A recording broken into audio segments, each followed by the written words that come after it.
So since the Gambler, a couple things have happened.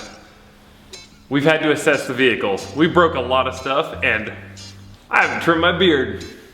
What do you think? Long beard or short beard? Anyway, comment below. Here's car cam rod. We're gonna show you what it looks like underneath after racing in the desert for 2 days.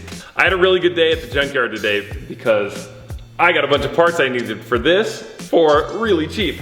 I got a color matched door handle. We didn't break that, it was broken when I bought the car.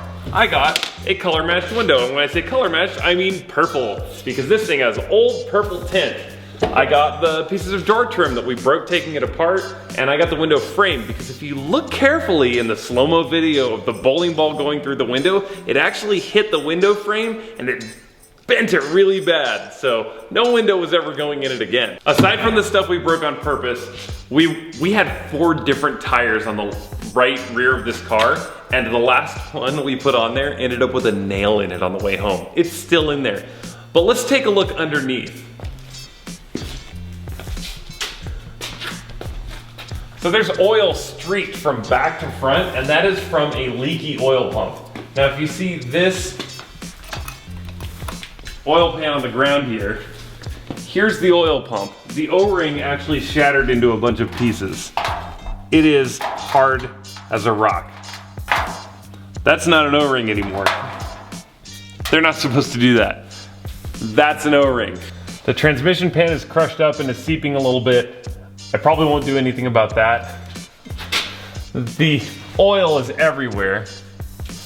So digging in here and trying to find the oil leak, it turned out to be that oil pump seal, but then I found coolant dripping from the water pump above. I'm just gonna put a new timing belt. It had oil on it. It doesn't look old, but you don't mess around with the timing belt, even though this is a non-interference motor. The edges of the K-member are folded over from hitting bowling ball sized rocks. The exhaust is crushed up against the car. It's wide open here. Look, the exhaust is in 2 pieces. This is the catalytic converter. I can put my hand over the tailpipe right now and it keeps running just fine. The hangers are ripped off, but we did buy this car for $400, so there are worse problems than we created. This is a weld. Look at this massive booger weld. That was on there when we bought it. That's not our hackery, that's someone else's hackery. Yeah, the whole bottom of the car is crushed up 2 inches in most places from running over those big rocks.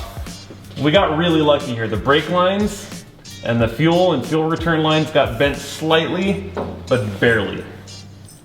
They're not pinched off. They're actually still really good.